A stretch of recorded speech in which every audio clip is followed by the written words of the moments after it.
My name is Nico Steves. Podcasts this summer season will run 15 minutes each in a re-release of my book, The Constant Procession, the history of the Virgin Mary since she passed on.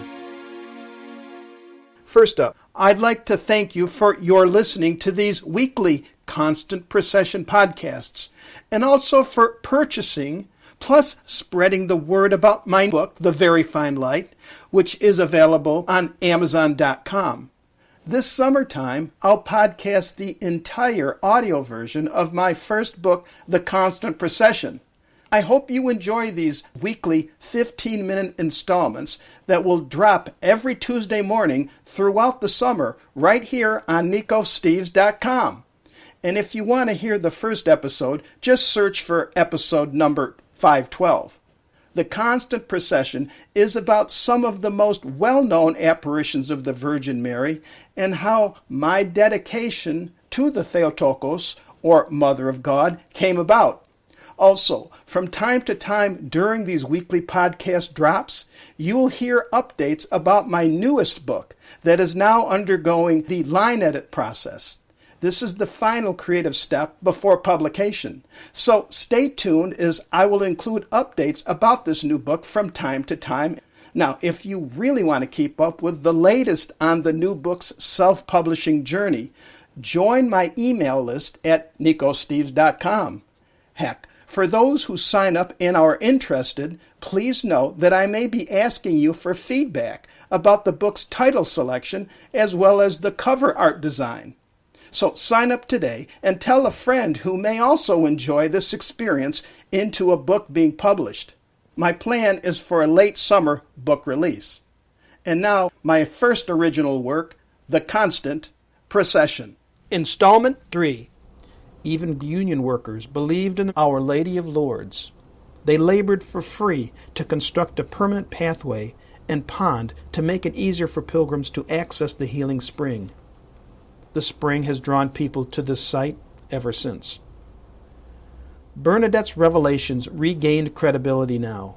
This after her bishop, who initially believed her claims, removed his approval after a few of the people who claimed to be healed, upon closer examination, some had less than credible claims.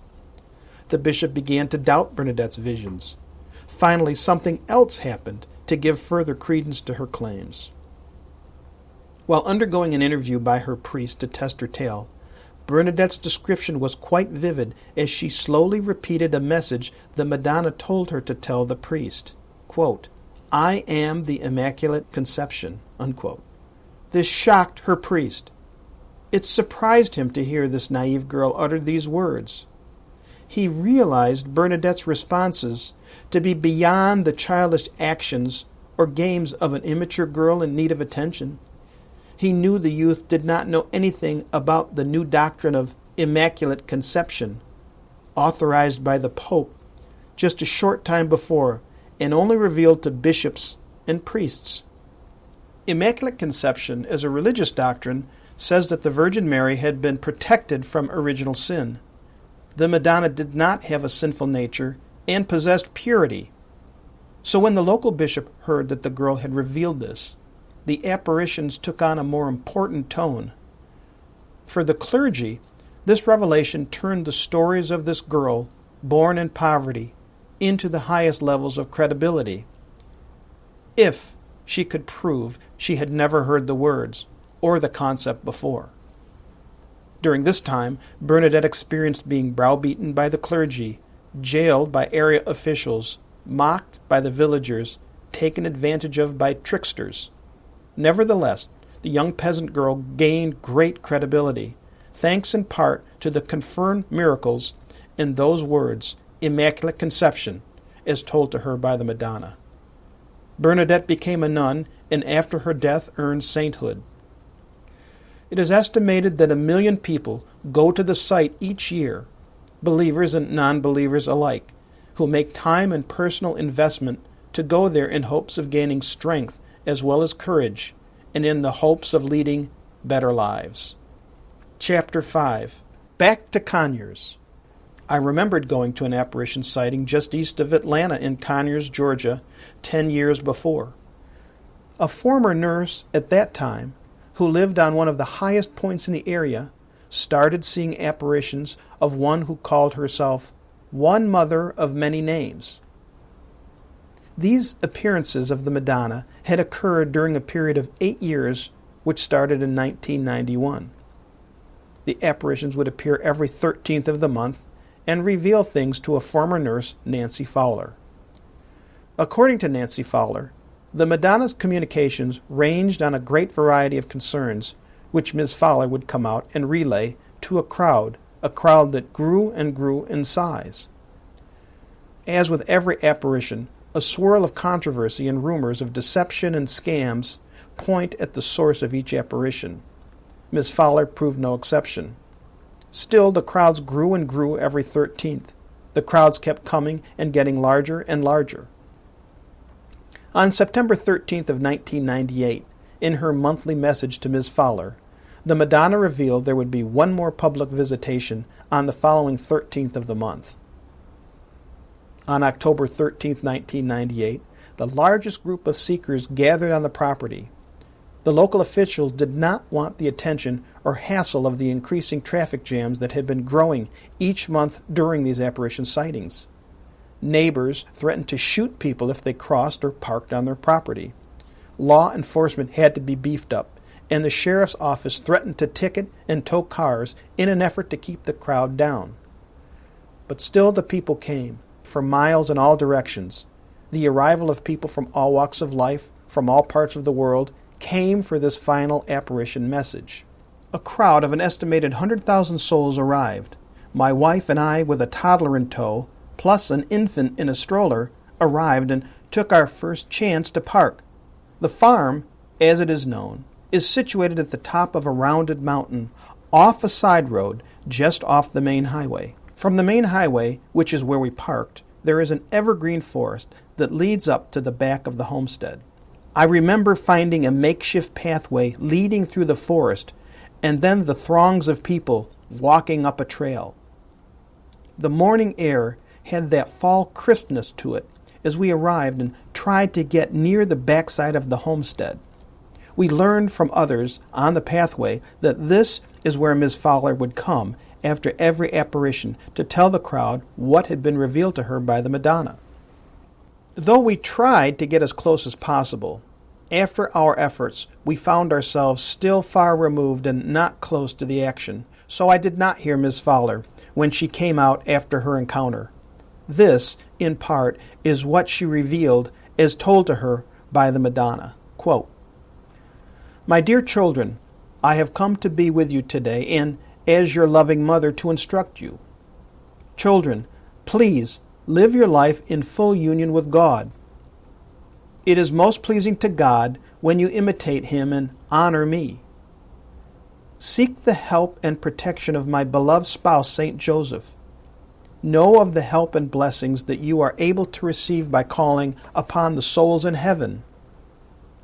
Be ready for heaven. My Son has prepared a place for you. Follow Him. Avoid the temptations and ways of the world. You have the commandments of God. Children, obey. Do not store worldly treasures.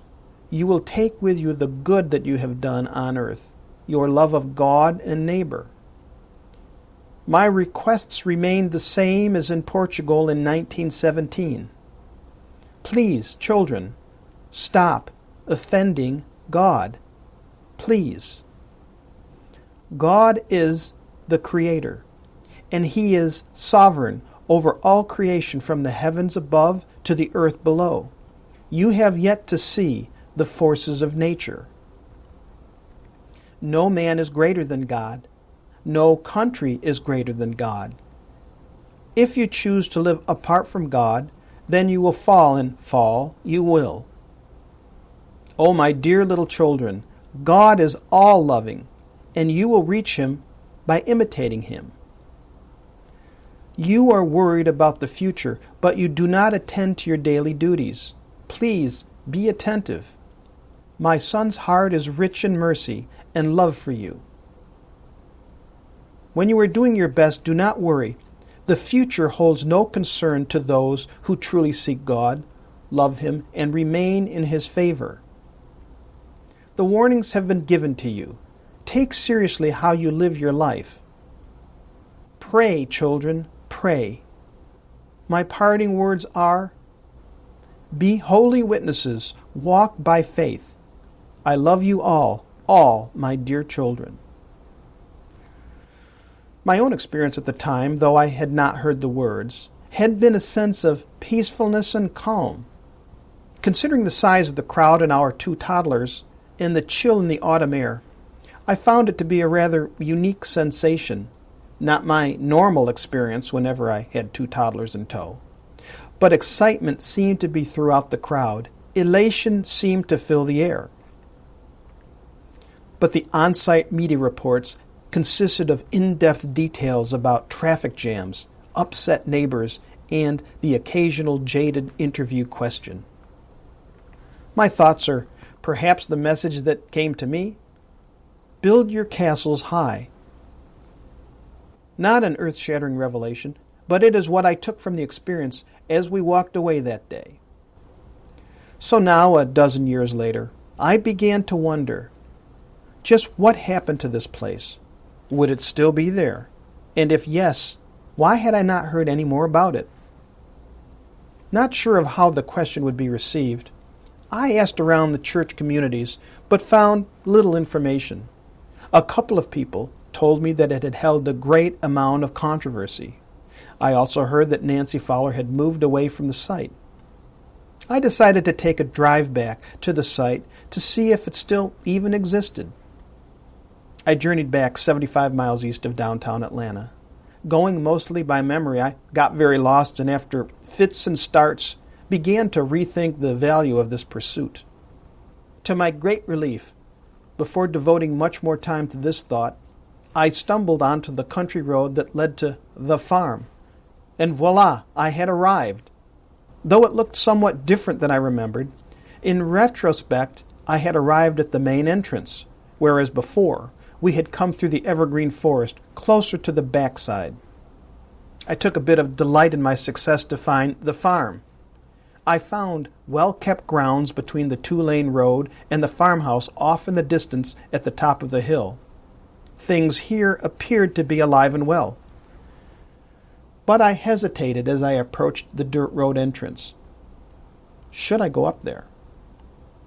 With great trepidation, I drove onto the property. Silence greeted me as I parked. No one seemed to be around. It made me a bit uncomfortable, like when one approaches an unknown part of town. I felt like a thief in the night. Should I proceed? Then I became more focused on the layout of the landscape. Blocked by several evergreen trees is a 12-foot-tall stone statue of the Madonna.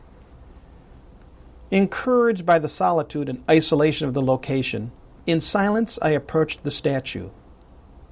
Does anyone come here anymore? I thought to myself. To my surprise, an answer came as I moved closer to the statue. I found, draped on the Madonna's outstretched hands, a variety of colorful rosary beads, left as requests from prayers, I surmised. Then an aroma captured my attention, a familiar fragrance, that of roses. Of course, then I saw them. They adorned the Madonna's feet, a variety of colorful roses in numerous vases, some ornate, some set in cheap makeshift containers. Though I found no one any place around, their fragrance and the freshness of their appearance indicated the flowers must have been a recent addition. And the smell of this array of fresh-cut roses wafted across the vastness.